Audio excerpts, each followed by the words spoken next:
Good morning, it's Dr. Larson here to talk about COVID-19 in Kittitas County.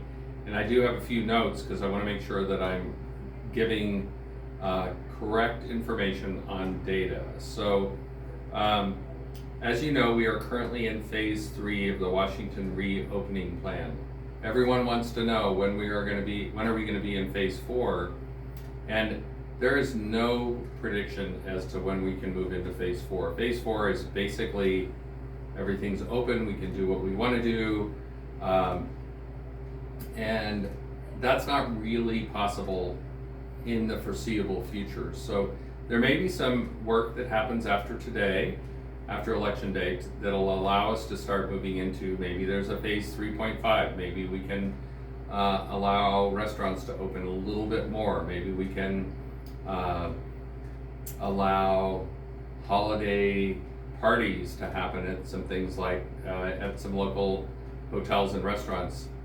For those things to happen, we all need to work together and make individual decisions so we can move forward. Can you push that button on my phone? So, on the side. So I'm going to talk a little bit about, sorry about that, I'm going to talk a little bit about the Swiss cheese model. So to make these things work, to make all of our mitigation factors work for COVID-19, they all have to work together. So masking is one of those things. So we can't count on masking alone to be the end all and be all. It's not going to work in and of itself. It has to work within social distancing, maintaining 6-foot social distance, those individual choices that we make. So am I going to go to my sister's 45th birthday party? Am I going to fly to Wisconsin to go to Thanksgiving? Am I going to have a Thanksgiving party at my house? Am I going to have a holiday party for Halloween, which just happened? And we all have to choose to keep our bubbles really small. Otherwise, this whole approach of all these things is not going to work. We all are waiting for the COVID-19 vaccine. It's not going to work in and of itself, but it's part of those things. So as you take Swiss cheese and you layer them together, ultimately all the holes are blocked, and that's what this is all about. In regards to school reopening, we have cohorting, small groups. We have smaller groups of kids going to school. We have the hybrid model. We have masking and social distancing. We have protocols that are available for those people that are working with kids in sports and kids in music and those type of things. We have testing, we have hospital capacity, and we have the work that we're doing here at Public Health with case and contact investigation. So all of those things together, layered together, is going to make this work, and it's going to allow us to move forward. Central Washington University, as part of our community, is part of that layering effect. They are working really hard at decreasing their dorm capacity and information out to their students and testing. They're going to be working on a testing protocol going forward. They are going to be offering testing, what they call exit testing. So for all those students going home, they're going to be tested, and they're going to be tested before they come back. So those things all play a role in layering and allowing us to move forward in continuing to be safe and allowing our community to grow.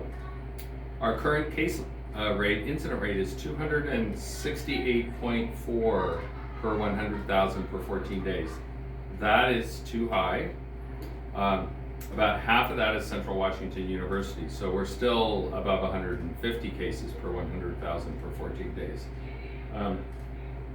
That is about 9 cases per day, which is kind of what we're seeing in the community. We're seeing continued community spread.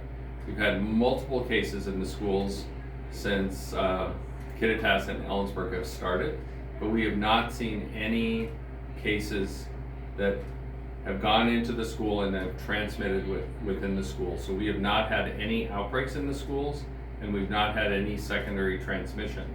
That includes the schools in Kittitas and the schools in Ellensburg so far. And what that is saying is that all of those other Swiss cheese things, those are all working.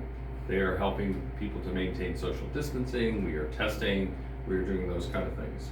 So the other thing that we have not seen is we've not seen significant transmission among the students from Central to people in the community. So we've had one case since Central's been back in session that have transmitted it to a community member that transmitted it. So that's really good. That tells us that Central is keeping their bubble small. The transmission has occurred at Central. So my ask for you today is to continue to wear masks, to continue to social distance, to make good choices to keep your bubble small. So look ahead for Thanksgiving and Christmas and say, what can I do as an individual to lower the risk of COVID-19 in Kittitas County, allowing our schools to stay open, allowing our businesses to grow, allowing us to stay safe, allowing us not to overwhelm the hospital system. So remember to be kind today.